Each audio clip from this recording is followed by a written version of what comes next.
Welcome to BIA Media, Canada's top black media provider. Whether you're looking for content on fashion, art, music, or simple lifestyle, we bring you the best the black community in Ottawa has to offer and so much more. And better yet, do you have a project you need help with? Well, look no further.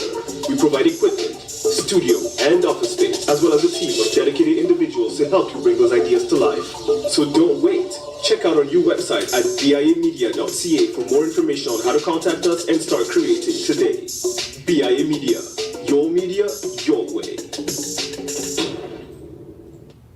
Good morning, everyone. Welcome to session 5 of our course, Haitian Independence as an All-African Revolutionist. I shouldn't say course, really it's a seminar, even though we have stretched it longer than most of our seminars. So this week we're going to pick up right where we left off at the end of the 1950s, and we will go up to around 2004, 2010. And the topic for today is the resistance of the Haitian people to neocolonialism. The resistance to neocolonialism, which will go from around 1960 to 2010, really a little bit earlier, 1957 to 2010.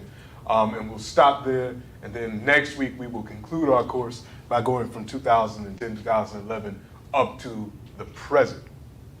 So we will define neocolonialism today. We're going to talk about how the people, both in the rural areas and in the urban areas, resisted the external aggression as well as the internal despotism of the leadership during this time, which was marked by, of course, the years of the Duvaliers, Papa Doc and Baby Doc, who we'll spend a lot of time talking about today. So let's recap. Last week we talked about resistance to occupation, how the Haitian people put up successful resistance to the aggression of the United States during the actual period of occupation from 1915 to 1934-35, and afterwards as the U.S. continued to meddle in Haitian affairs and as the Haitian elite continued to bicker among themselves about who was going to have the privilege of exploiting the masses. And we saw what emerged in the 1940s.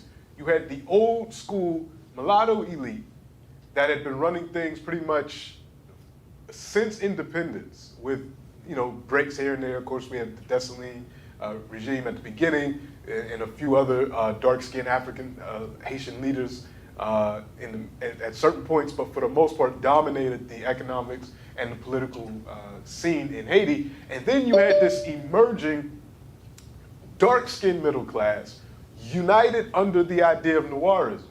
Noirism, the belief that the political destiny and the economic destiny of Haiti should be controlled by the darker-skinned people of Haiti. They weren't arguing for a radical redistribution of wealth or a revolutionary change in societal relations. They just said the people that should be exploiting the working masses should be dark-skinned instead of light-skinned. That's what the Noirs were arguing. And by the time we get to the 1950s, a Noirs president who actually did do a lot for Haiti, Dumarsais Estime, was removed from office by a military coup, and then military rule ruled Haiti until the elections of 1957. 1957. And when 1957 elections occur, the U.S. is still behind the scenes trying to pull strings to get the best candidate in. But their interests coincidentally allied with, for a time, the interest of what seemed to be the interest of the masses. This mild-mannered former doctor, Noirist, intellectual named Duvalier.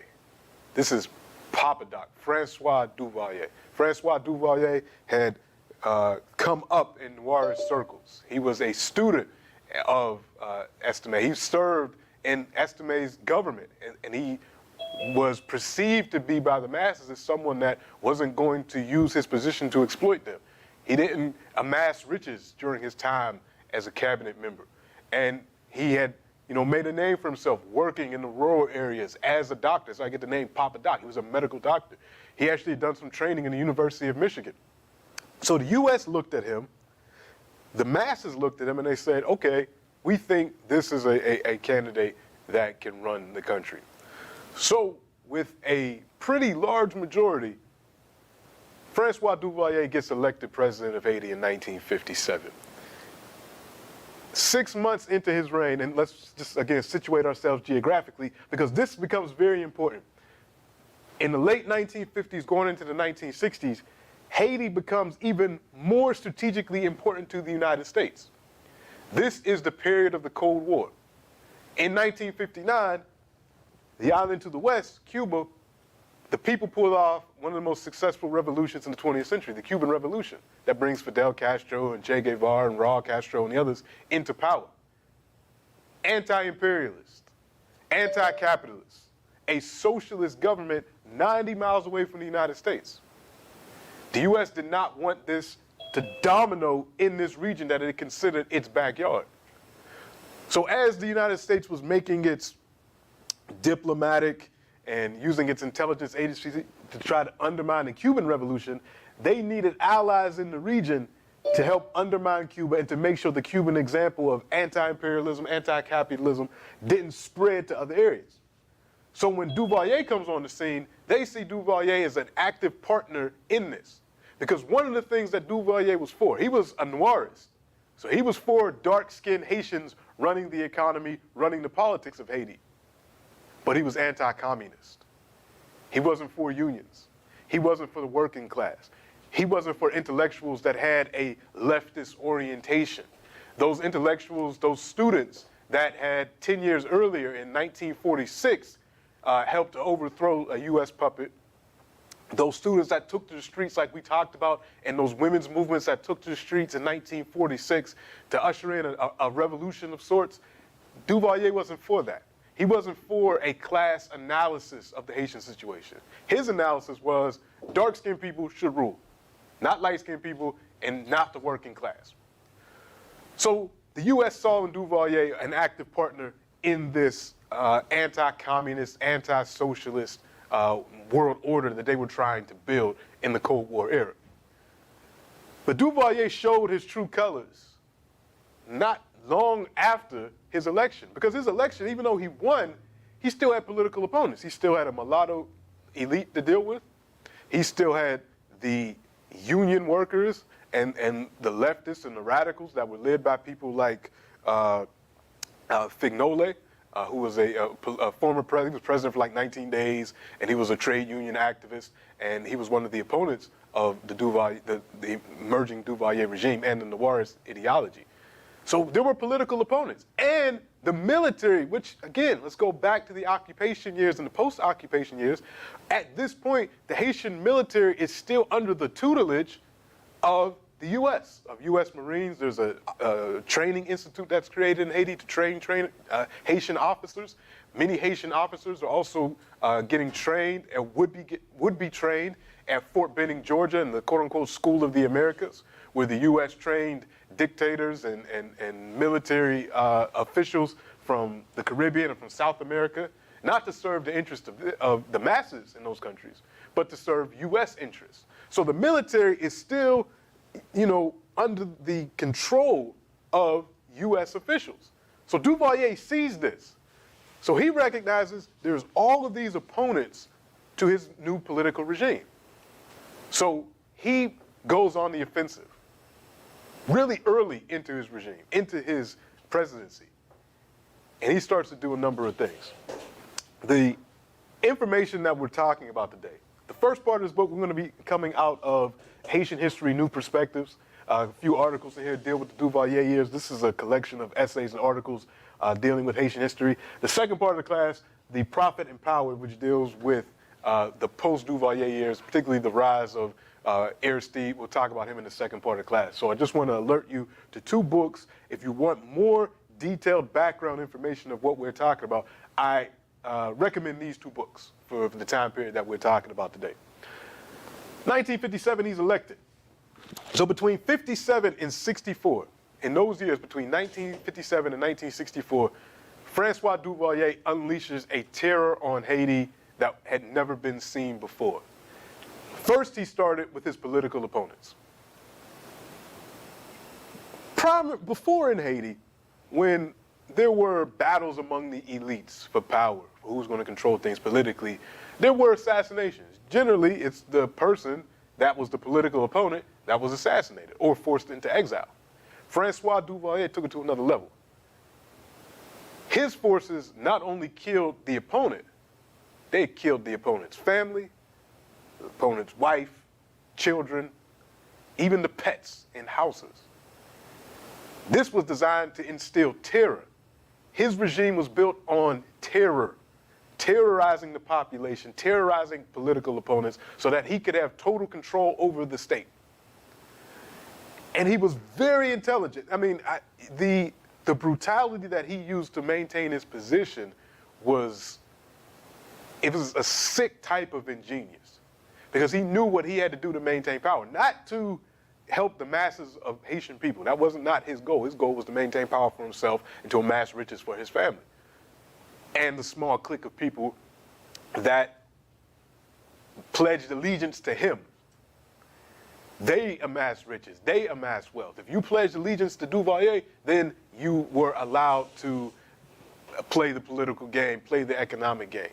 But if you showed any type of resistance, or he felt that you were going to betray him in any type of way, you were removed, either forced into exile, killed, tortured, etc. There was a torture chamber in the presidential palace. This is what this man did. And he used all the instruments of the state that he could to maintain his power. So again, he didn't trust the military because the military was controlled by the U.S. And even though the U.S. saw in him an ally in the anti-communist struggle, he never trusted the U.S. completely, and the U.S. never trusted him completely. And he didn't want to answer to the U.S. for anything that he was doing. He refused to be a puppet in that way. Duvalier wanted control. He wanted power. He wanted wealth, but he didn't want to be a puppet of the U.S. So although not common, the U.S. forced him to be in times where him and the U.S. were incredibly at odds. By the time we get to around 1963, after he's committed most of his atrocities, he threatened to go back and be less hostile to communism, at least diplomatically, not internally in Haiti, but at least diplomatically, unless the U.S. continued to uphold his regime through aid and through the support of, his atrocities. So he kept the Marine officers training there, but he would shuffle the officers in the Haitian military to make sure that no one got comfortable. He would remove people from office. He would promote officers, not based on their merit, but based off of their perceived level of allegiance to him and his regime.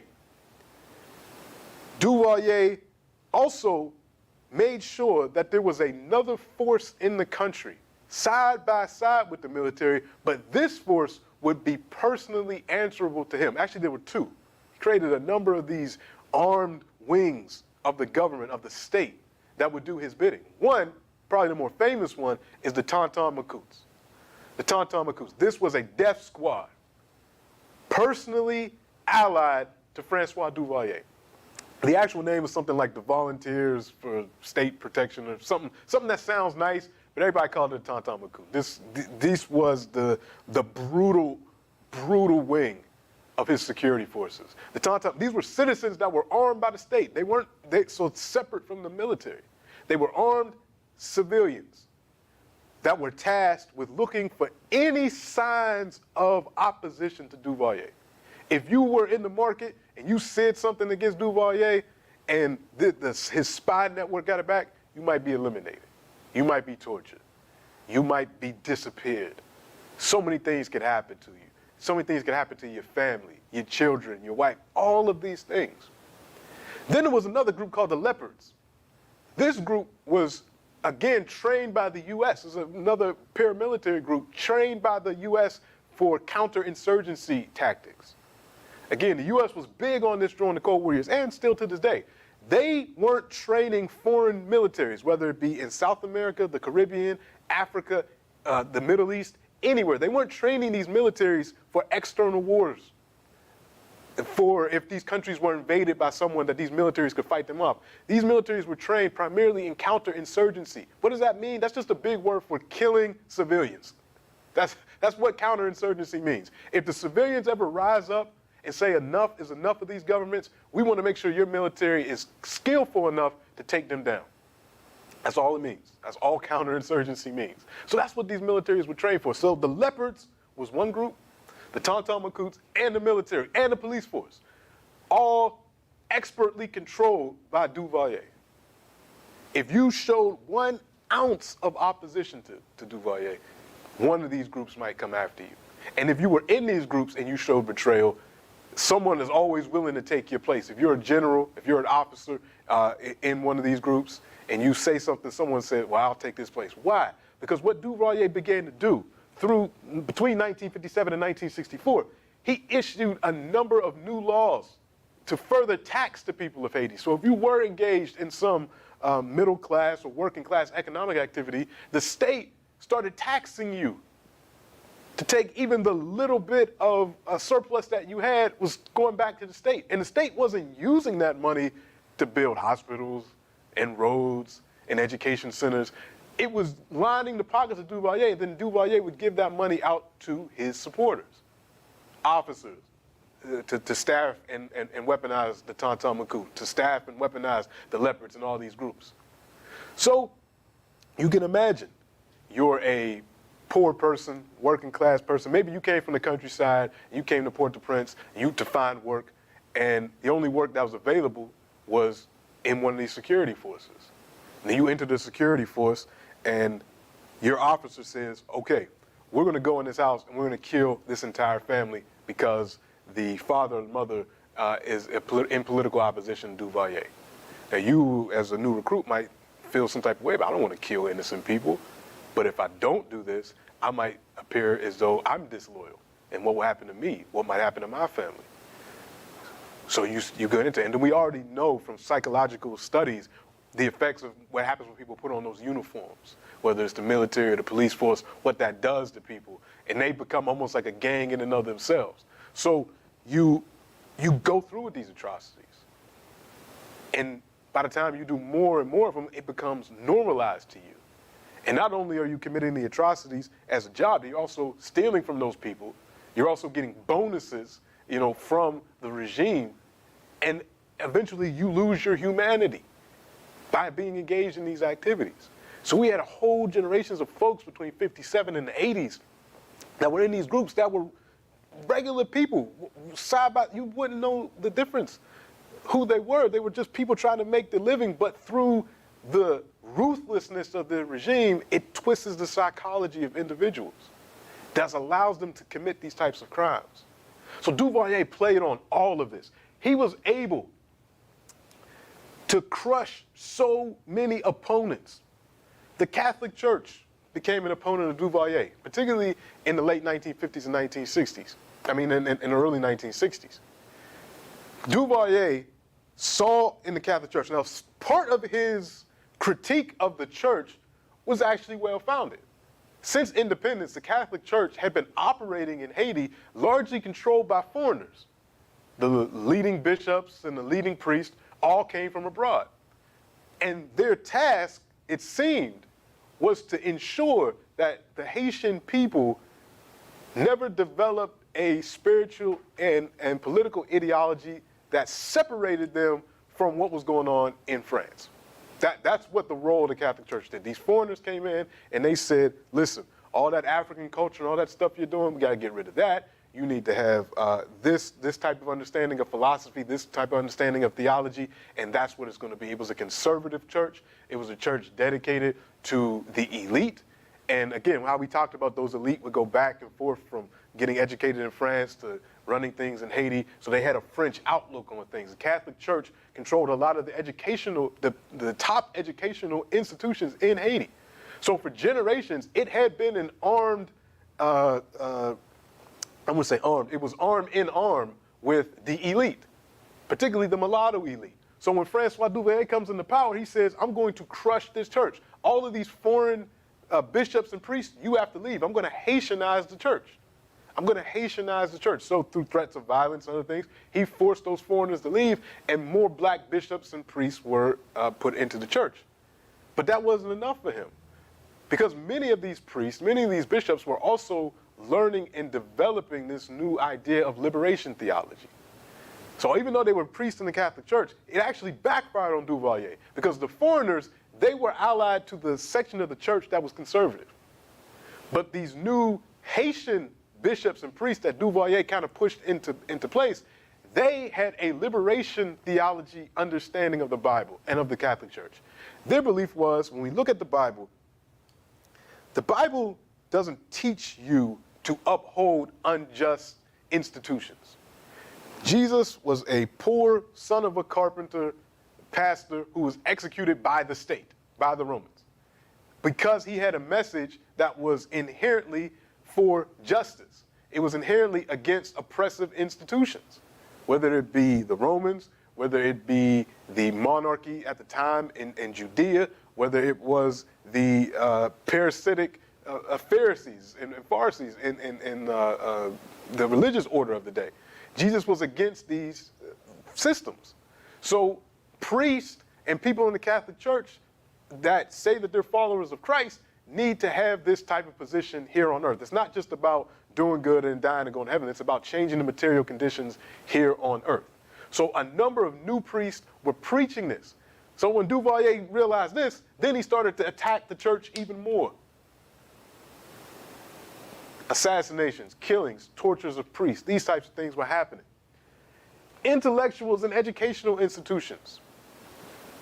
Duvalier knew, being an intellectual, that ideas are just as important as guns.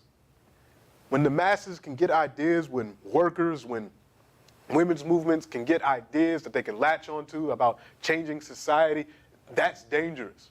So he created parallel educational institutions that didn't teach these types of ideas, and those that did, they were shut down. They were shut down. Any educational institution, any intellectual that taught things that was contrary to what Duvalier wanted to uphold his state were either exiled, tortured, or killed. And in fact, many intellectuals, many folks with technological expertise, with medical expertise, if they had the money, they left. They went to Miami. They went to New York. They went to Montreal. They left. Why?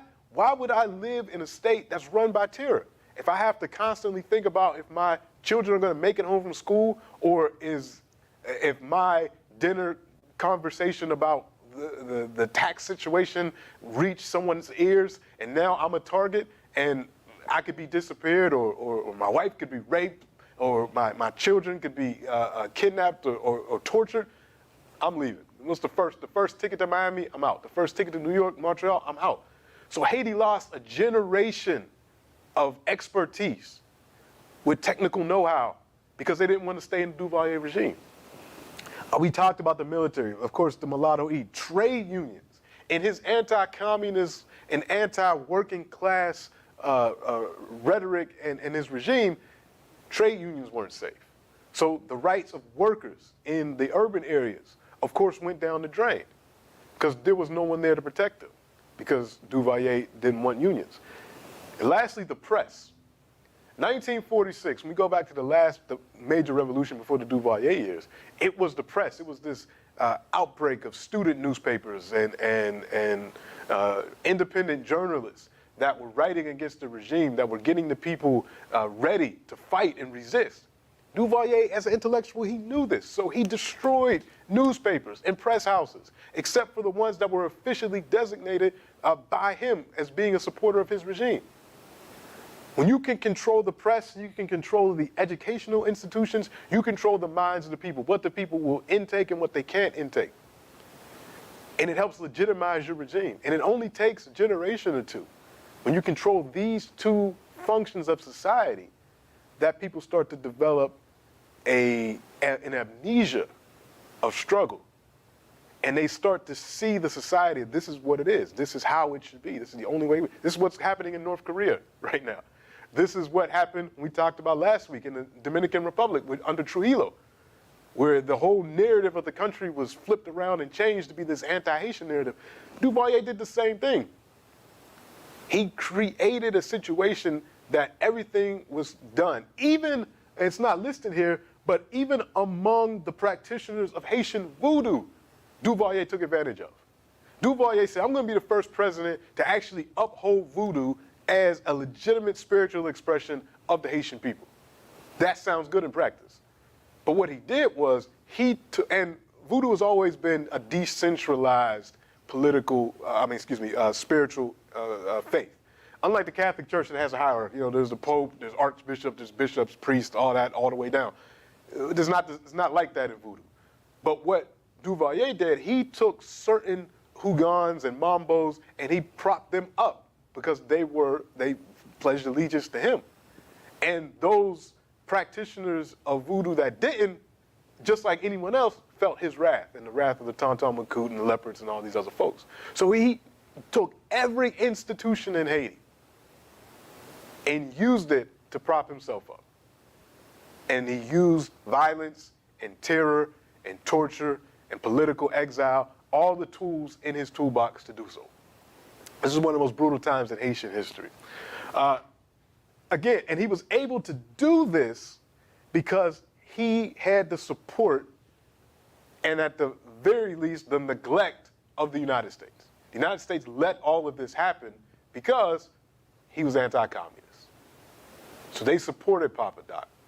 They trained his troops, gave him economic aid. The only time aid was cut off was around 1963, where John F. Kennedy was getting these reports about what was going on in Haiti and was like, enough is enough. Duvalier, you have to stop this. He refused, and the U.S. cut off aid for a while, but about 3 years later, that aid came right back in. So it wasn't even really, there was no, when U.S. foreign interests needed Haiti to have strategic votes on things, often against Cuba or against other revolutionary movements, whether that was in the Organization of American States or in the UN, Haiti became diplomatically important. So that's when the aid started coming in. And again, when this U.S. aid comes in, millions of dollars in aid that are supposed to be for infrastructure projects, that are supposed to be for education, healthcare, it's going right in the pockets of Duvalier and his supporters. So Haiti is getting poorer and poorer and poorer. Again, this is not because the country itself is poor. This is not because the Haitian people are lazy or the Haitian people don't know how to run an economy. This is because the economy was robbed by the Duvaliers, by American businessmen that still operated in Haiti, by American extractive industries that robbed Haiti of all of its copper. Haiti used to be a producer of copper. They extracted all the copper out of Haiti, pretty much all of it. Haiti used to be a bauxite producer, extracted all the bauxite is the raw material that goes into aluminum, extracted all of that from Haiti, all during the Duvalier years. So when we look at the current situation in Haiti and they say, well, Haiti is the poorest country in the Western Hemisphere and Haiti has the lowest literacy rates and the lowest life expectancy, this is the time period where a lot of that started. Of course you're going to have low life expectancy if the government isn't investing in healthcare. Of course you're going to have low literacy rates if the government isn't funding a public school system. Because all of the money that's supposed to be for these things are going into people's pockets. When we talk about Haiti being the poorest country in the Western Hemisphere, that's not saying everybody in Haiti is poor. There's some incredibly wealthy people at this time led by the Duvaliers that stole billions of dollars from Haiti. Billions. From the overtaxation of Haiti, at the same time being some of the poorest people in the world, they were the most taxed people in the world. Whether you lived in the rural areas, whether you were an urban worker, you were taxed by the state and you weren't seeing anything come back in terms of state investment in infrastructure and other things for that taxation. All that was going was into the pockets of the Duvalier and this new elite, this elite of dark-skinned elite. Instead of the light-skinned elite, now it's dark-skinned elite. And even the light-skinned elite still have some of their power. The ones that weren't outwardly opposed to Duvalier, they kept some of their power, their business and all that. And then you still have the Syrians and other folks that are there, Lebanese that are still operating. Everybody's not poor. But you have this tiny, tiny elite based primarily in the major cities that's exploiting the masses. And the masses are still resisting, even though they're in the face of all of this torture and killing and disappearing and all this, people still continue to resist. They still continue to resist. Finally, in 1971, I guess God had enough, and even though Francois Duvalier had a serious heart attack, and possibly even a stroke in the early 60s, he dies in 1971. And through his rework, and back in 64, he had himself, quote unquote, elected president for life. He also rewrote the Constitution so that his son, his 19-year-old son, Jean-Francois Duvalier, becomes president for life in 1971. 19-year-old becomes president for life, succeeding his father in 1971. Of course, the U.S. looks at this so-called country that loves democracy, that wants to spread democracy around the world, that is fighting against the communists because of a love for a free world and free people. They say, cool, this is going to keep political stability in Haiti. Let's have a succession. President for life, new president, 19-year-old, why not? Then Baby Doc becomes president. Now, after 1971, and there's a little bit of a struggle, actually, that does occur among the elites when Baby Doc becomes president for life. It's actually, one side is his mother, actually, Duvalier's widow. She represents that old school, and her supporters of that old school dark-skinned elite that have now come into privilege. Whereas Baby Doc is growing around himself a more technocratic group of elites that still want to exploit the masses. No, both groups are for exploiting the masses, but he wants to bring more of the mulatto class in, the old school mulatto class, to be a part of this new technocratic elite that are going to use more nuanced ways, less overt terror and torture and destruction of exploiting the rural and urban masses of Haiti. And the people are still resisting. And we're going to talk about how they do this. This is around the time that Haiti enters the true stage of neocolonialism. It had started particularly during the occupation, but this is when it really becomes contemporary neocolonialism as defined by Kwame Nkrumah, who's writing about neocolonialism around the same time that all this is happening. He writes a book called Neocolonialism, The Last Stage of Imperialism in 1965. And he's writing in Ghana, and he's going to be overthrown by the U.S. a year later in 1966. But he says this: as these African countries and Caribbean countries and South American and Asian countries come out of colonialism, that's not the end of the story. That's not complete freedom. Because what the West is setting up next is a new form of colonialism that allows you to put up your own flag. So there won't be a British flag flying over your country. There won't be a French flag flying over your country. You'll have all the outward trappings of independence. But in reality, your economy and your military will be controlled from the outside. He says the essence of neocolonialism is that the state which is subject to it is in theory independent and has all the outward trappings of international sovereignty. In reality, its economic system and thus its political policy is directed from the outside. And this is a very large book. If you're interested in reading it, I think the PDF is in one of our other courses. But neocolonialism, it really breaks down what the second half of the 20th century looked like for most of the world. Here are the components. There's three, but there's actually four components of neocolonialism. Economic exploitation, puppet governments and client states, military assistance, and economic aid. These are the components of neocolonialism. And during the time of Baby Doc, from 71 to 1986, all of these were present in Haiti. And their neocolonial relationship was to the United States, to a lesser degree France, and to a lesser degree Canada. And we'll talk about Canada's role in all of this as well. Economic exploitation. One of the first things that we can see between 1967 and 1970, this is right before Baby Doc, nearly 100 foreign companies, primarily from the United States, signed contracts to install plants in Haiti. What were these plants doing? They were industrial plants. They were apparel manufacturing plants, which we'll talk about in a second. All designed, because what's happening, and it's really slick how neocolonialism works. 1967, let's think about the time period. What's going on in the United States? It's the period of the Black Power. This is the period of the anti-Vietnam War. This is a period of the 1960s where you have both blacks and whites in a more radical move that are talking about social change, that want capitalism in the United States to be transformed. This is what Dr. King was talking about in that same year, 1967. So instead of honoring the rights of workers in the United States, American capitalists said, let's find new outlets, or let's find new areas where we can exploit labor at the same level, if not lower, than what we did in the United States. The American workers aren't going for it anymore. They want health care. They want their hours to be a certain thing. They want maternity care, women coming into the workforce. They want a livable wage. We can't exploit them the way we could in the 50s and the 30s and all this. So let's look to Mexico. Let's look to the Caribbean. Let's look to Asian countries.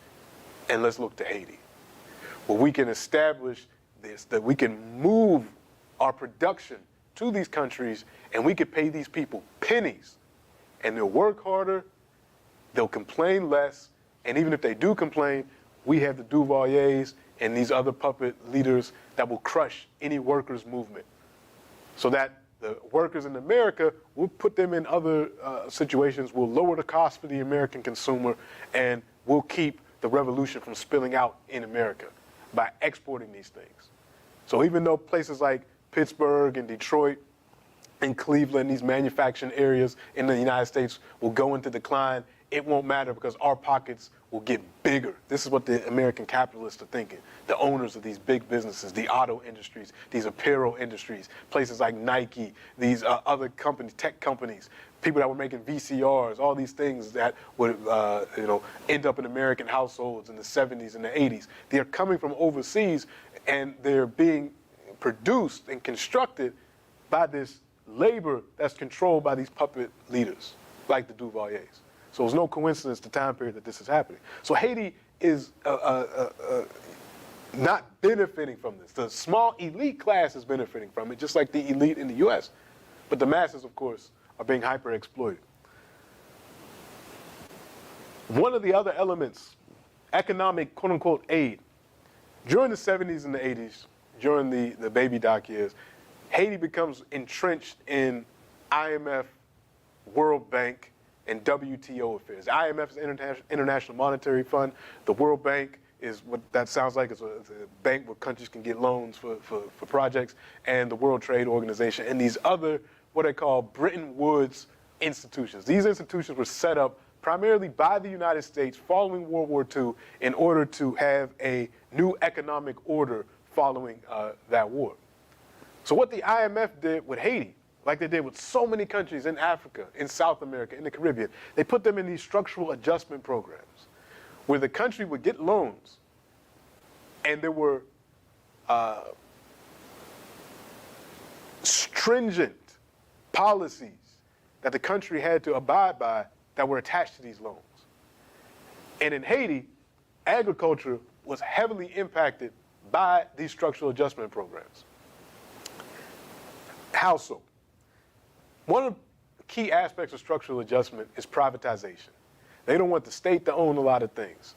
So a lot of the land that was not controlled by the peasantry that was controlled by the states. A lot of even the land that was controlled by the peasantry, a lot of that land was repossessed by the state, sold off to private individuals, primarily from outside foreigners. And that land that used to be used for food production, so that the people could feed themselves, was now used for export crop production. And this is a pattern that we see all over the world. Countries in the so-called third world, in Africa, in Asia, in South America, instead of producing crops that will feed the populations, are producing things like flowers and coffee and cotton and other things that are extractive that aren't going for the masses of people, that are going externally.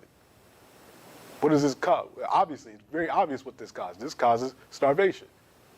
This causes food insecurity.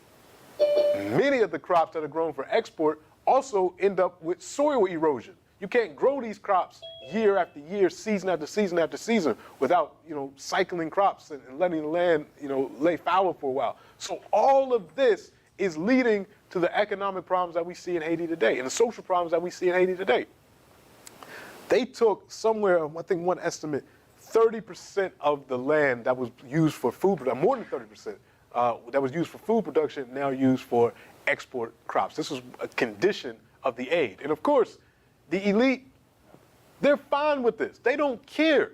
because they know the aid package that's supposed to be coming from the IMF and coming from the World Bank and coming from all these development agencies, those millions of dollars, billions of dollars, that's never going to go back to the people anyway. It's going right in the pockets of the elite. So they don't care about the repercussions of any of this. One of the more striking examples in Haiti that many people might not realize was so important, the culling of the Creole pig. You might be thinking, okay, Clyde, what are you talking about? What's so important about pigs? Here's how jacked up this story is. 1978. Now, I got to get in a little bit of biology, and I'm not a bio teacher, so just bear with me. Actually, zoology, actually. This is what you see in this picture are Haitian Creole pigs. They're a different type of pig than the U.S. pig, a farm pig, the big pink fat pig that you see. They're suited for the environment. They're actually remnants of old world pigs that were brought over with the Spanish back in the day, during Columbus's time and after that and let loose on the island. An invasive species, but they prospered in Haiti.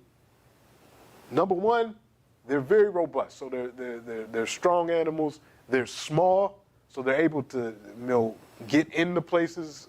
They don't need a whole lot of food to survive. They are resistant to a lot of diseases. They reproduce well. So if you have a male and a female, you can have a nice litter every couple of months. And what this did for the rural populations in Haiti, it allowed them to have something that could be used for not only food, for protein, but also you can take this pig and you could sell these pigs and you can buy you can pay for school fees. You can pay for healthcare fees. Very important. And even in the spiritual realm, these were very important for certain practices in voodoo. So these pigs were incredibly important to the rural population in Haiti. 1978 comes along. In the Dominican Republic, it was found that some of their pigs on the other side of the island had swine flu. Particularly, they always put these things on Africa. African swine flu. The U.S. pig farmers freaked out. They said, this is way too close to the United States, and we don't want our pigs infected with swine flu. So through the USAID Development Organization, the U.S. forced Haiti to kill all of its pigs. They said, even though we only found that 2% of the pigs in Haiti have swine flu, and the rest seem incredibly resistant to this disease, we don't want to take any chances of this spreading to the United States, so we're going to need you to kill every single pig in Haiti, particularly this type of pig, the Creole pig. You need to kill them all. And in return, what USAID is going to do, we're going to reimburse all those farmers that have these pigs, and we're going to send you new pigs from the United States to make up for the pigs you have. And don't worry, these pigs are bigger. You'll be able to eat more of them. They're just better pigs overall. So kill all your pigs. We're going to reimburse you, and we're going to send you some new pigs. Government went out against the wishes of all this peasantry that they understand completely that this doesn't make any sense. Only 2% of the pigs have it. The rest of them are very resistant. Just kill the 2% that have it. And we have the way diseases work, we have a stock of pigs that will be resistant to this disease, and it'll be fine. We don't want these new pigs. Of course, the government didn't listen. Rounded up all the pigs, killed as many of the pigs as they can. And there was like a handful that survived, and they're kind of making a comeback now. But this is what they did. And by the time we get to 83, supposedly all the Creole pigs have been killed. Not only were the farmers not reimbursed, because of course, the money comes in, guess where the money's going? To the Duvalier and everything. So of course the farmers weren't being reimbursed. But then they do bring in some of the American pigs for these farmers. So these farmers get these big, fat, pink American pigs. Now here's the problem. The Creole pig ate everything. Garbage, scraps of plant life. They ate everything. They ate, mangoes up there. This becomes really important too. Mangoes. Farmers would grow mangoes. Mangoes would fall. Humans didn't eat all. They ate the mangoes, the rinds. They ate everything. They were indiscriminate in what they ate. They were able to survive off the land in Haiti. Very little care. So for a peasant that doesn't have anything because the government doesn't invest in agriculture, for a peasant that has very little, you have this animal that's money in the bank. It's like a bank for the peasant class that requires next to nothing to care for. But now you got this fat American pig that many Haitians took to calling the pink princess or the white princesses. Because these fat pigs they wouldn't eat what was on the ground. They would only eat these very expensive U.S. Corn wheat mixtures that cost like $100 U.S. to feed these pigs. So instead of getting something that was what you had that cost nothing to take care of, little to nothing to take care of, now you got this big fat American pig that refuses to eat, that is very temperamental, is hard to breed, and it's costing you money to take care of. You're spending more money for the pig to eat than you're spending for you to eat. Think about that. Completely ruin the economy. Let's see all of the cascading effects of this. So the farmers no longer have these pigs. So just on a more basic level, you kill the pig, you eat the pig, your protein levels go down. So starvation increases among the rural population. You don't have these pigs and the piglets anymore that you can sell and trade, so now you can't send your kids to school because you can't pay the school fees that were relying upon your ability to breed and get rid of these pigs. Healthcare fees, all those things associated with the money that you had in these pigs is now gone. Not only that, because the pigs aren't there to eat the mangoes and the things, you have to start cutting down the mango trees for charcoal and other things. When you cut down these trees, that leads to deforestation and soil erosion. And one of the other things that were brought into Haiti also to kind of make up for this, more goats were imported. Now, goats are cool because just like pigs, they kind of take care of themselves, but goats eat young saps of trees. So you get deforestation, you got soil erosion, which leads to greater landslides, because we're talking about a very mountainous area. So when the trees are gone and the roots aren't holding things together, you got landslides that further destroy people's lives. So the rural population in the late 70s, early 80s is suffering because of this. So if you're suffering in the rural areas, what is your first thing you're thinking of doing? I'm gonna try to get to the city. So you start migrating to Port-au-Prince, Cape Haitian, Yacht Mill, all these places, you start migrating. But there's no jobs there either. So now you have this influx of people from the rural areas overpopulating the cities. And we know what happens when cities get overpopulated and resources get tight. This is when the political situation becomes untenable because they don't see any alternative. Then if you have the means, if you leave the countryside, get to the city, there's no jobs in the city, your next step, where are you gonna go? Well, I'm gonna try to get out. I'm gonna go to Miami. I'm gonna get to New York. I'm gonna get to Montreal if I can. But what happens? After all of this misery caused by U.S. policies combined with the greed of the Haitian elite, the U.S. sees the Haitians and they say, you can't come here. Cuban exiles, you can come. If you make it to Florida, you can come because we're fighting against your leadership. But Haitians, we like your leadership, so you gotta go back to Haiti. This is the mentality. This is what you will see later on when we talk about the 2020s when we see Haitians at the U.S. border leaving Haiti because of policies created by the U.S., looking for economic security, looking to feed their families, and beaten back at the Texas border. This is where this is beginning. So we see this. So just this alone, this policy alone, cost hundreds of thousands of lives in Haiti and life chances and life choices in Haiti. During this time, this is also when the manufacturing assembling industries begin to grow up in Haiti. Again, American and other foreign capital, primarily American capitalists, bring their production to Haiti. All the tools, all the things are constructed in the U.S. The Haitians are just exploited for their labor for putting these things together. Underwear, shirts, military apparel, all of these things, baseballs, all of this stuff is being produced in Haiti. The labor was being heavily exploited, long hours, low pay, everything that goes in it. If you tried to organize, if you tried to form a union, the government made sure that you were executed, disappeared, exiled, those types of things. But yet, the masses continued to resist. And through all of these policies, by the time we get to 1986, Baby Doc's position is untenable. The elites are again fighting amongst themselves because of his new technocrats versus the old school noirist elites led by his mother. They're fighting, but now the masses. And it starts in the rural areas where all this misery is happening because of the pigs and the agricultural policies. It's the rural areas that start the resistance. But the resistance is also led by people that had left Haiti and the children of the people that had left Haiti in the 60s and in the early 70s. The Haitian exile community in places like New York, in Miami, in Montreal, in other parts of Florida. People like Magali Marcelin, who was right up here in Canada. She was born in Haiti and had been exiled during the Duvalier regime. She was an artist. She had used theater to motivate the people, to talk about women's rights, to talk about the rights of the working class people.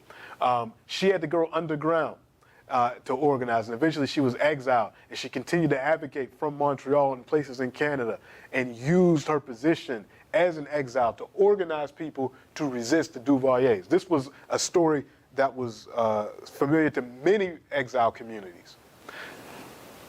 She comes back to Haiti in 1985, and she founds the Women's House, which was a place where women could get together, women that were escaping abusive relationships, women that needed economic support. They could come, they could get support, they could organize, they could talk about political matters. And it's movements like this that brought people together to talk about these things in the face of a renewed terror, government terror. Because as Baby Doc's position became untenable, he became even more like his father in terms of unleashing terror on the population.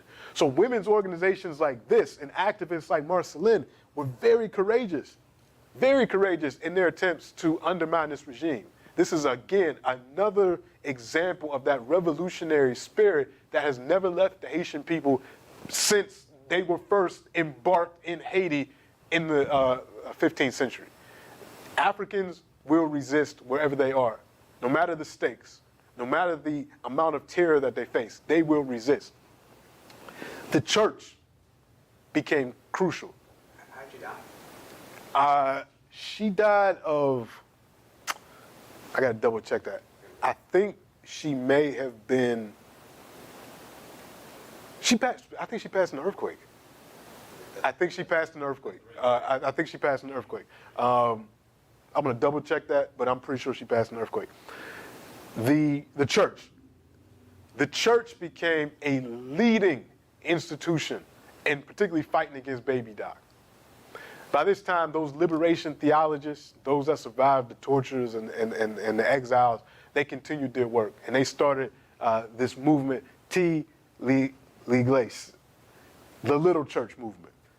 These were Catholics, these were other groups that believed in liberation theology, and they would have these masses and these services throughout the country, where people, again, if you can control, as the Duvaliers, they controlled the press and the educational institutions. One place that they couldn't completely control was the church. So people got together and they talked about how they could use their spirituality and their faith to overcome the economic and political challenges of the time. So this movement in the 1980s to overthrow Duvalier, it was primarily a non-violent social movement. You had the folks in the cities, the women's organizations, the remnants of the union movement, but it was primarily the folks in the rural areas through these church organizations, through other political organizations that used nonviolent tactics of just organizing, getting together, defying the Tonton Macoute, defying the leopards, defying the police forces, demonstrating, having marches in the major cities with youth. The youth would be shot down, and then I would create a larger demonstration because of what happened to the youth.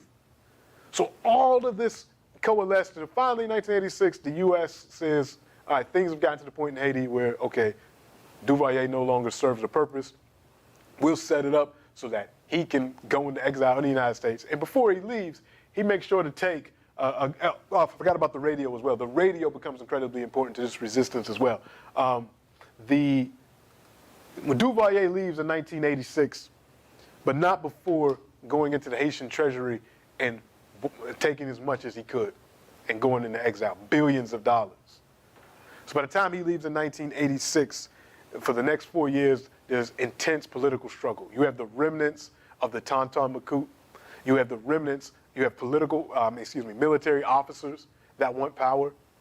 You have those elites, both the dark-skinned and the light-skinned elites, that want to reestablish themselves as power. And around and surrounding all of them are the masses that want change. And they're going to use the institutions that were created during this resistance to bring about, or to attempt to bring about, the type of change that they wanted in 1804, the type of change that they wanted in 1946, the type of change they wanted in 1957. By the time we get to 1990, they attempt to make that change. And when we come back from our first break, we'll talk about what that change looked like and what happened. So let's open it up for any questions for this first part, and then we'll get into the second half of our session. Daniel, anything in the chat? I don't see anything. And if you have a question, please raise your hand. There are no questions in the chat right now. Okay, any hands? Anybody have a question or a comment? Okay, Robin, go ahead. And there's the mic.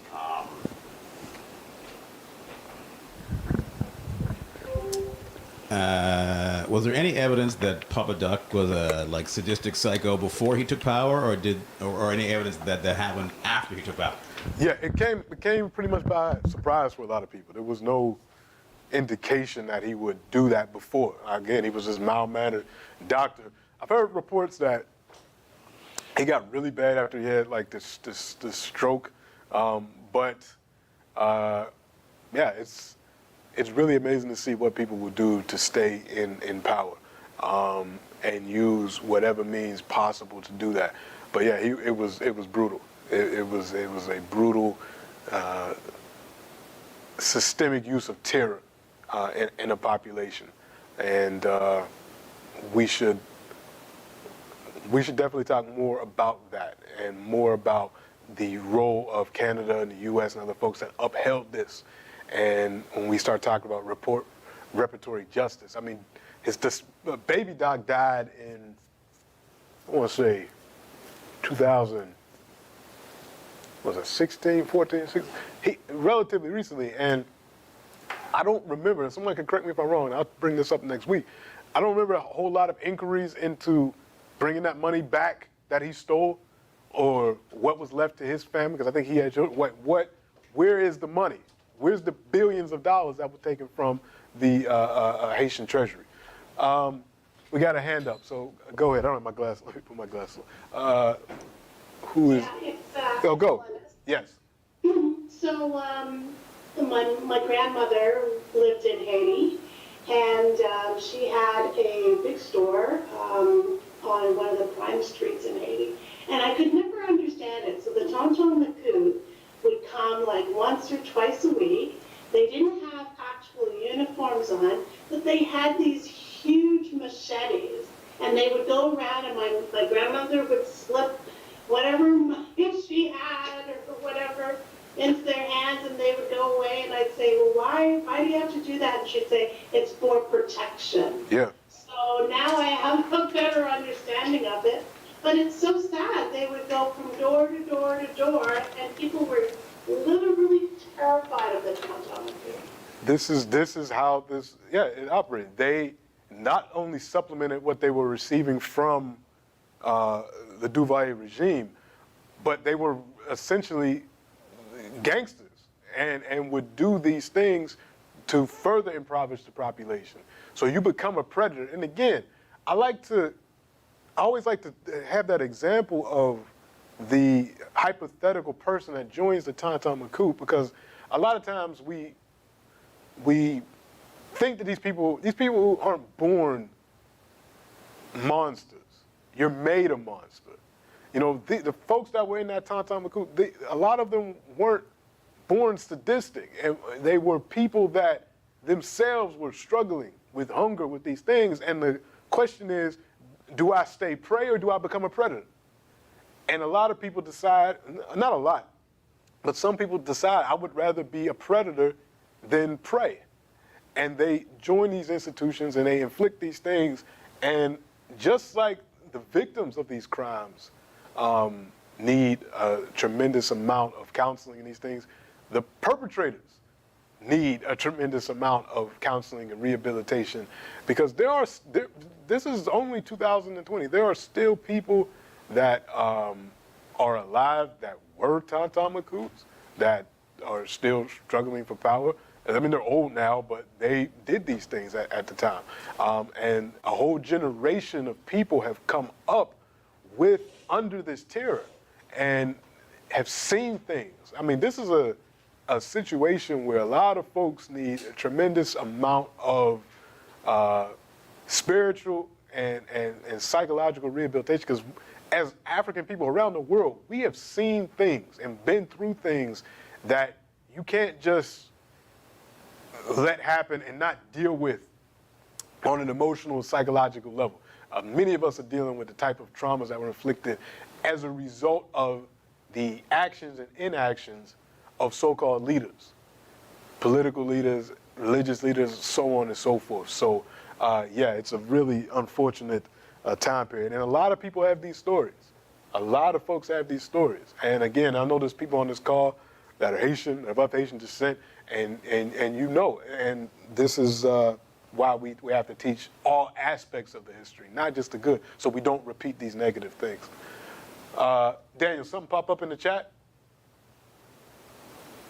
Yes, somebody said, I grew up hearing about Papa Doc and Baby Doc and how terrible they were as leaders. Yeah, they made the news a lot, and they gave a lot of things a bad name, particularly Papa Doc.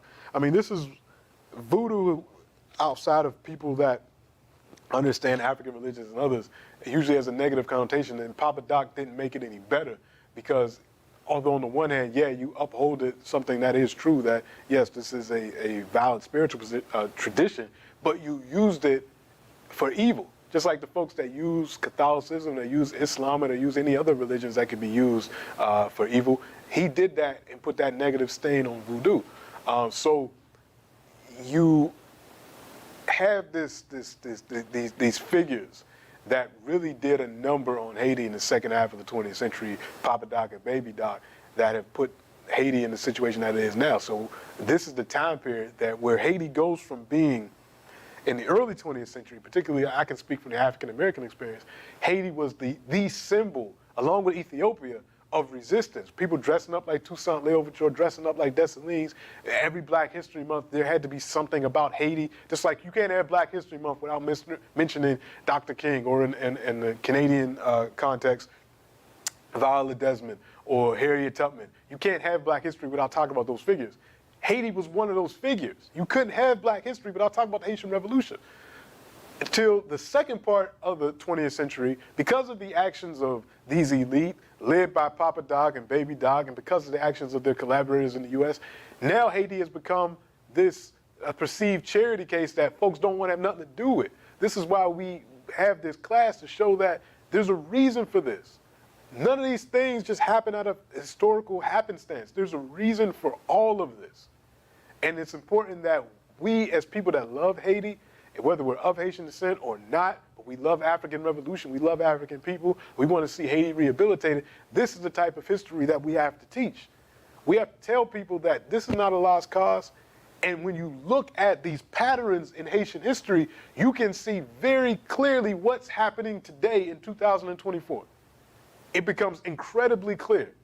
All this talk of Kenyan troops coming into Haiti, all this talk of chaos, using the word gangs to describe every single activity of resistance in Haiti. Not to say that there aren't street gangs that are engaged in criminal activity, of course, just like the street gangs everywhere else in the world.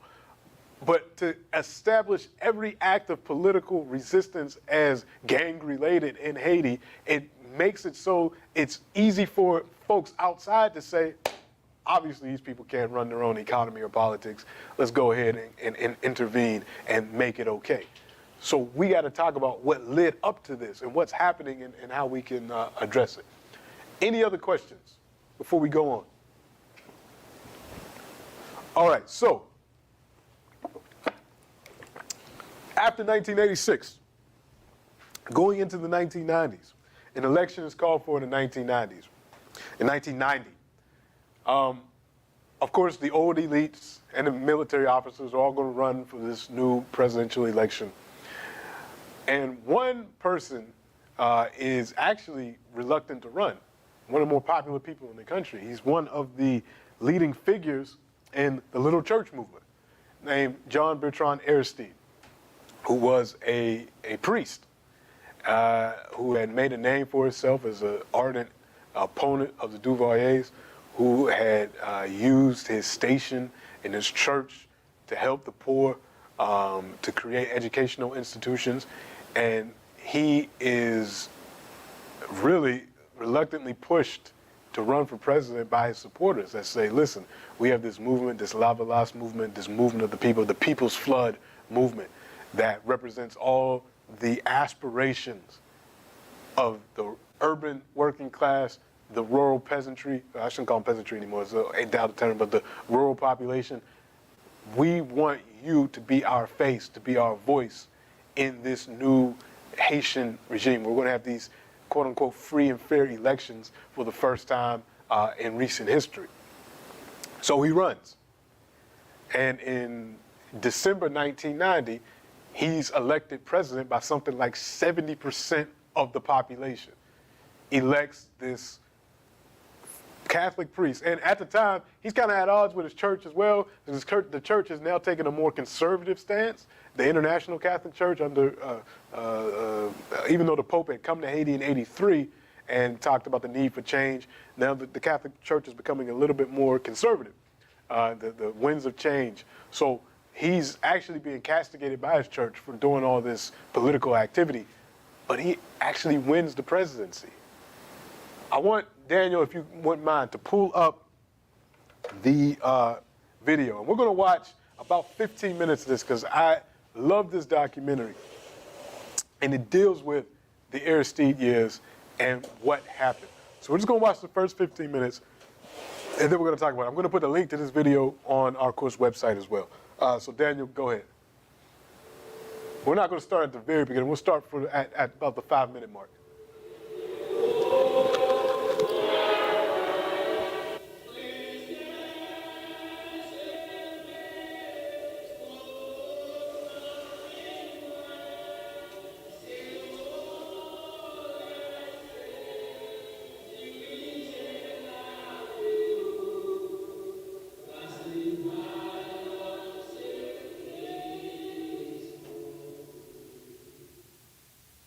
Je connais Aristide depuis 1982, et au moment où il a été ordonné prêtre.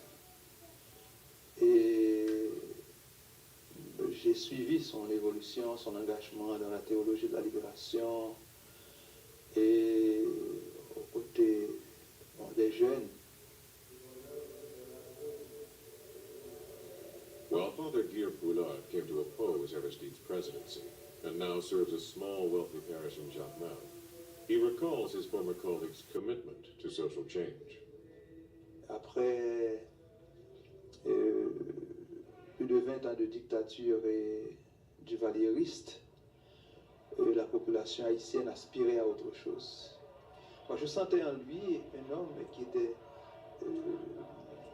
animé pas seulement de bonne volonté, mais qui était pris, on dirait, par les problèmes de son peuple.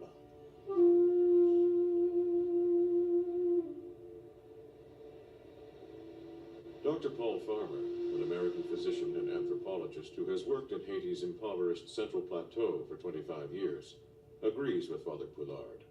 The majority of his inspiration comes from listening to very, very poor parishioners, people living in slums, people who are child servants, women who have many children but don't have any stable employment. And that was the focus of his own ministry as a priest. Farmer's clinic has grown into an impressive medical and educational complex and serves as a model for bringing health care to the world's poorest communities. Farmer himself has been outspoken in his support for Haiti's embattled former president. When you look back at people who adopt ideas that are unnerving to the powerful, the idea, for example, that the Haitian poor just want poverty with dignity and a few basic rights, clean water to go to school, etc. Those are profoundly disturbing ideas in some circles. And they're profoundly popular ideas among the poor themselves. Already well known as a tireless advocate for the poor, in the late 1980s, Aristide began drawing attention for his fervent criticism of the military and foreign domination of the country. Si vraiment ils reconnaissent avoir volé, si vraiment ils reconnaissent avoir volé à travers leurs compatriotes tout au long du processus de colonisation, si vraiment ils veulent dire à la face du monde entier qu'ils sont développés, qu'ils commencent à ne pas avoir pitié d'Haïti. Nous n'avons pas besoin de pitié, nous. Qu'ils commencent à ne pas avoir pitié de nous, mais à reconnaître le droit que nous avons, droit de récupérer un peu de ce qu'ils ont volé.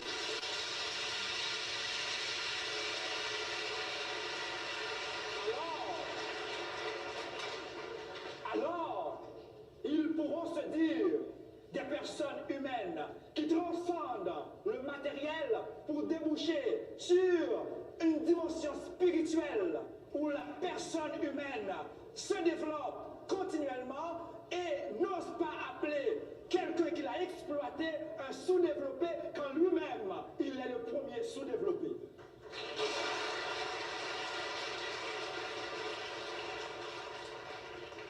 Aristide's passionate speeches chastising the world's wealthier powers not only had an impact in Haiti, but within the international community as well.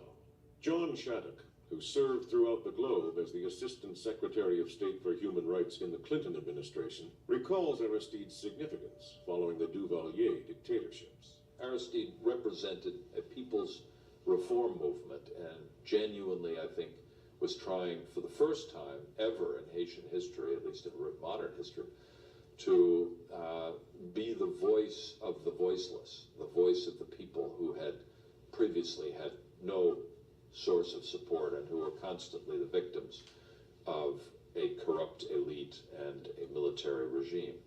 Aristide and others like him are the opposite, are the result of the Duvalier years. The Duvaliers were there for 30 years almost and created a society that's completely immoral. For over 30 years, François Duvalier and later his son Jean-Claude ruled Haiti as dictators, dominating the population with brutality. Using a ruthless militia of loyalists known as the Tonton Macoute, the Duvaliers expropriated millions of dollars from the Haitian treasury.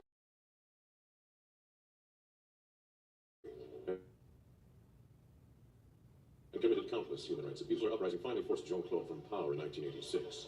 He fled to France, leaving in his wake a nation ravaged by chaos and violence. Ray LaForest, now a human rights activist, remembers growing up under the Duvalier regime.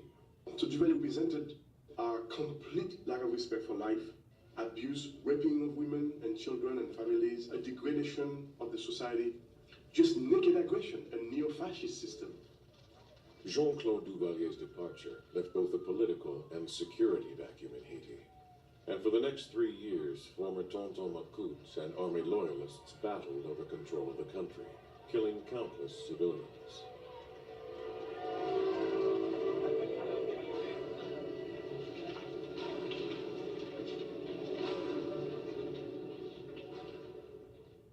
In 1990, the international community finally decided it had seen enough unrest, and a UN mission was dispatched to Haiti to oversee a presidential election. Father Aristide, refusing to be intimidated by multiple assassination attempts and the burning of his church and orphanage, decided to run for the presidency.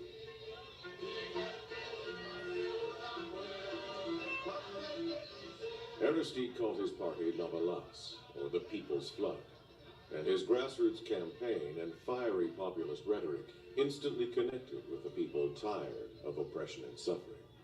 President Aristide came out of Cité Soleil. He was a priest who spoke Creole and talked with the people and communicated. Prior to that time, people in power spoke French. And up comes this priest talking to poor people, and yes, he created for them hope. He communicated with them, and he led the way to change.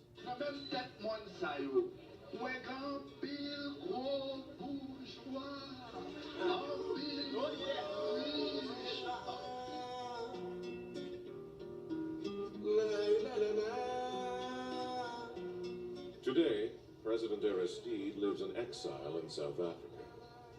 When we spoke with him there, he described the challenge of trying to work with a society dangerously divided into wealthy elites and millions of poor. We said we should not create a kind of war where rich fighting poor and poor fighting against rich, but a kind of place where rich and poor can work together. He's simply saying to the property classes, you have to give a little more to the poor. We want to move from abject misery to dignified poverty. That was his program. But those in Haiti's elite class who opposed Aristide's social reforms accuse him of being divisive.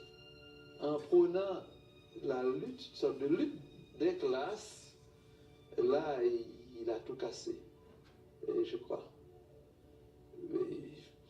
Il fallait évidemment prôner le partage, parce que il faut le reconnaître qu'en Haïti, notre élite n'a pas travaillé suffisamment à la promotion des masses.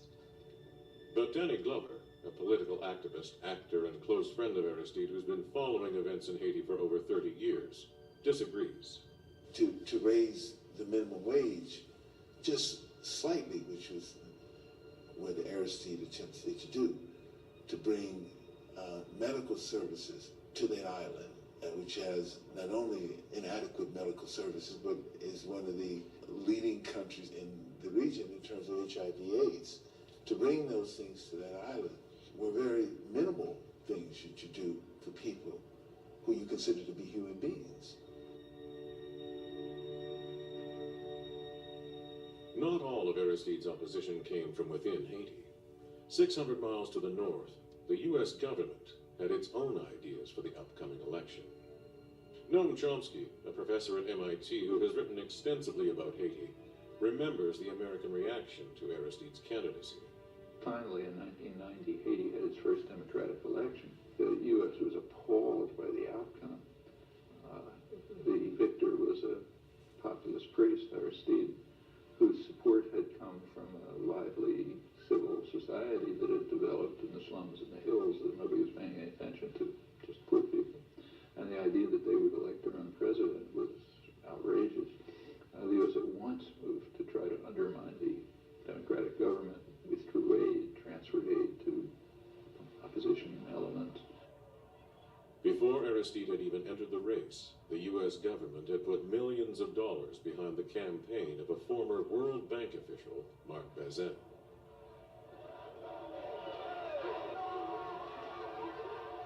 Despite this support, on December 16, 1990, Jean-Bertrand Aristide became the first democratically elected president of Haiti, with a staggering 67% of the vote. It was a boldly voiced mandate. But while the Haitian people rejoiced, Aristide's opponents, both in Haiti and within the U.S. government, began to explore more palatable options. When the United States picked Marc Bazin to be the candidate, he comes that little scraggly guy who's talking about union rights, who's talking about, reivindication of the Haitian people. And because he was able to bring them together so well, within 3 months of being a candidate, Aristide won the election with a huge plurality. The U.S. was extremely terrified of the potential for Aristide.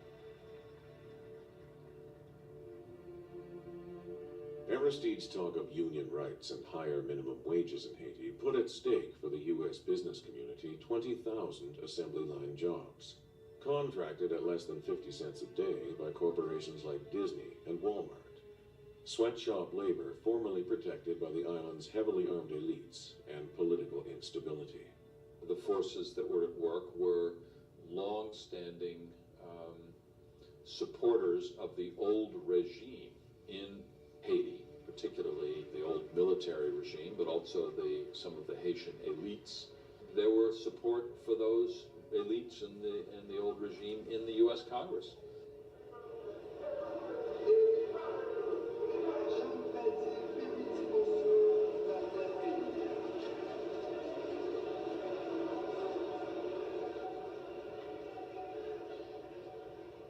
Once we have election where we will not have weapons, bloodshed, but on an equal basis, human being freely choosing people they want to lead them, then we would feed our democratic process. Then we would break with the tradition of moving from one coup d'etat to another coup d'etat, but moving from one democratic election to another one. That was the goal. Aristide represented a threat to them because Aristide was the voice of the 85% of the country who had never been heard.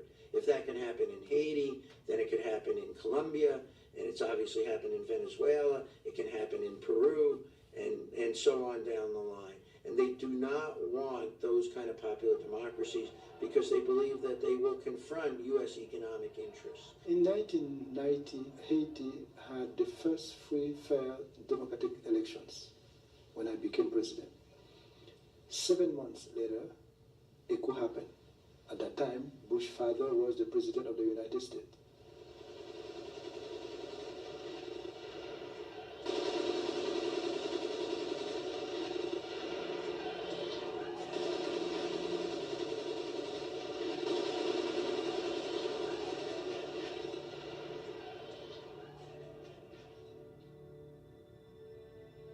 The 1991 coup was carried out by the Haitian army, whose leadership was trained by the CIA and at the Fort Benning Infantry School in the United States.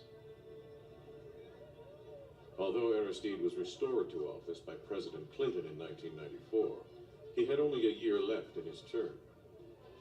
When René Préval won the elections that followed, Aristide became the first Haitian president ever to peacefully hand over power to another elected leader. After regaining the presidency in the 2000 elections, Aristide was forced out of office for the second time in early 2004. Today, he sees a clear connection between the two coups. In 2004, a kidnapping happened. They kidnapped me, which is also a coup, and Bush's son is the president. Somehow, something can be linked to find the reason that happened twice. So I think they wanted to continue what they started in 1991 through the first coup. Hold on a second. Hold on for a second, please. President Aristide resigned. He has left his country. The Constitution of Haiti is working. There is an interim president, as per the Constitution, in place. I have ordered the deployment of Marines as the leading element of an interim international force to help bring order and stability to Haiti. I have done so in working with the international community. This government believes it is essential that Haiti have a hopeful future. This is the beginning of a new chapter in the country's history. I would urge the people of Haiti to reject violence, to give this break from the past a chance to work, and the United States is prepared to help. Thank you. All right, thanks, Daniel. You can stop this. I forgot how stupid George Bush was. That Donald Trump has really lowered the bar, because back then Bush was probably one of the worst presidents in U.S. history, and Trump came along and made Bush look like Kennedy. But yeah, so we see this. Elected in 1990, 7 months later, coup d'etat, re-elected in 2000, 4 years later, kidnapped, put on a plane, dropped off in Central African Republic, a country that Haiti had no diplomatic ties to, U.S. had no diplomatic ties to. So whenever the Haitian people attempt to exercise popular sovereignty, we see the elites, in collaboration with the U.S., destroy that, or attempt to destroy that. But the Haitian people continue their resolve and their resistance. It's a shame that when all this is going on, 2010, we had the most horrific natural disaster that's exacerbated by institutional disasters to hit Haiti, the earthquake in 2010, which killed hundreds of thousands of people, and again, let's go back to the 80s and 90s where, yeah, the earthquake was bad. It's a natural thing to happen. This is like, I've said this in this class for other things too, like droughts that happen in Africa. Droughts, earthquakes, these are natural occurrences that happen and they're unfortunate. But the after effects and the amount of destruction that occurs is often the result of political problems and economic problems of neglect and theft by the elite. The cities that were affected, many of those cities were overcrowded. Buildings weren't built to code because of all of the corruption that was in the government, going back to the Duvalier years. So you had buildings that weren't built to code. You had people that were building unsafe dwellings because they needed places to stay because the government was not providing homes. The government wasn't providing healthcare, education, all these basic things that a government should provide because they were too busy stealing money from the people. So the people took it upon themselves to build their own structures, to build their own homes. So when earthquakes happen and these shelters and these homes that are unstable to begin with, they collapse. And then you don't have the infrastructure, the telecommunications infrastructure that the government should have been maintaining to alert people about what was going on. The death and the destruction becomes even greater than what would have normally occurred in a horrible thing like a tropical storm or an earthquake or a drought or any of these things. This is something that we see, again, throughout the world where you have a natural disaster meet government ineptitude. So,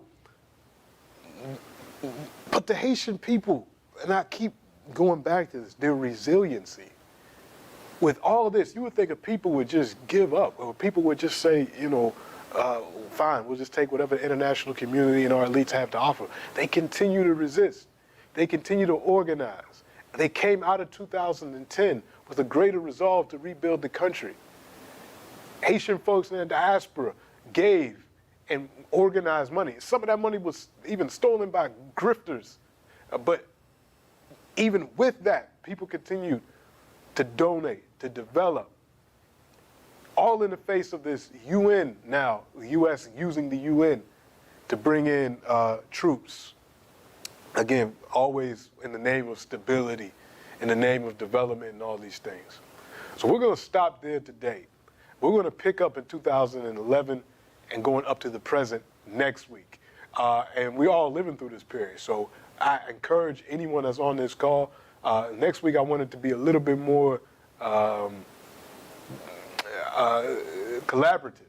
If those of you that have ideas that have been following the news in Haiti, let's talk more than just opposed to the lecture format. We'll do a little bit of that, but I really want to talk more next week about where we're at, and more importantly, how we can continue to support the ongoing Haitian revolution and the masses in Haiti. So we'll stop there today.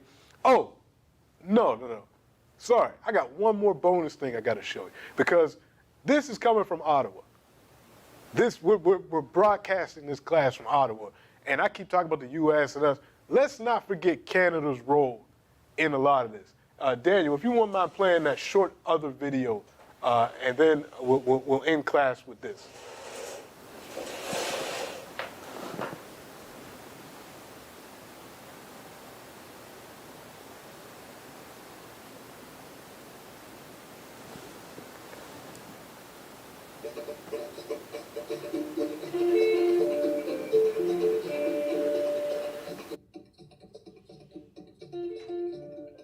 Today, there's not a single person who is sitting in office who was elected.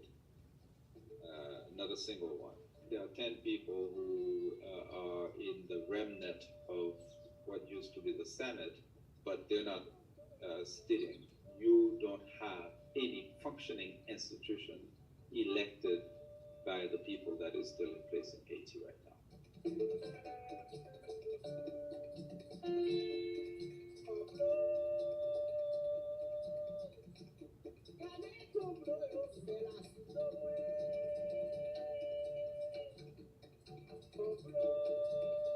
Haiti is an international crime scene. And that crime was committed by local criminals allied with international criminals. And they get away with it because their populations are not aware of how foreign policy of the United States, France, and Canada get implemented in places like Haiti.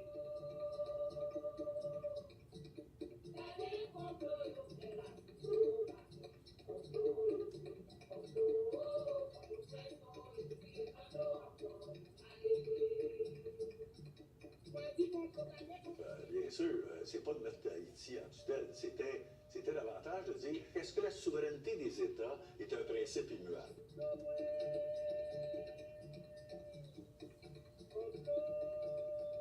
Do we believe that in 2021 we can have a differential type of behavior towards nations that are led by indigenous and black people than we do when we're dealing with white-led societies? And this is the challenge Haiti poses. Haiti has posed that challenge from its birth to white supremacy.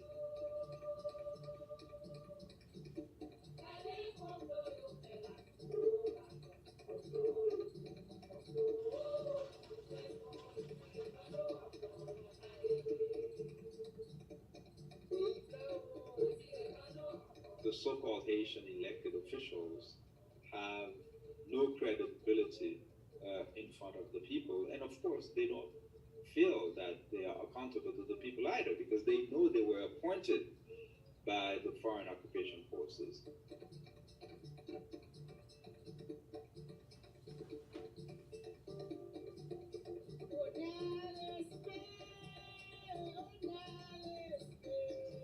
Journalists after this asking me what I think about foreign intervention.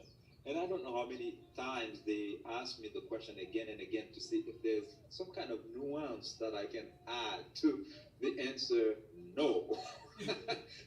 One of our posters says Canada out of Haiti. I mean, you're familiar with that poster, you've seen it, we've used it for years. And the article comes out, big, title, Canadian and Haitians are asking Canada to intervene. It doesn't matter what you say, because they already have their script, so they're going to say it even when you have a sign behind you saying Canada out of Haiti, and then the title is they're asking Canada to intervene.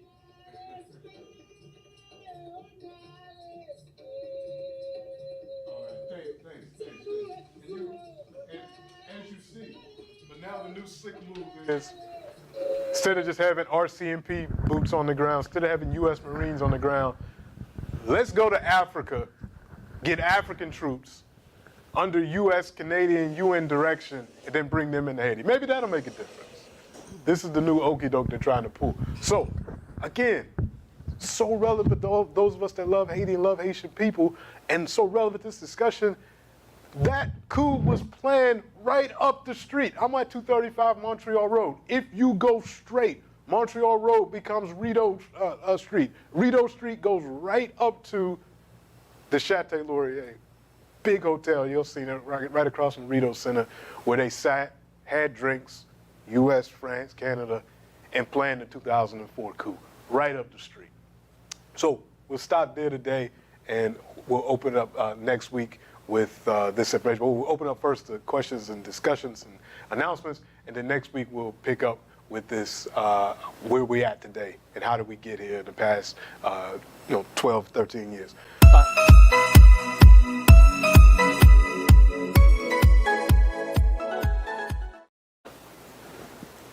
think even 10% of the general U.S. populace are aware of the ways in which the U.S. has interfered with democracies all over the global south. No, I don't think so at all. Wait a minute.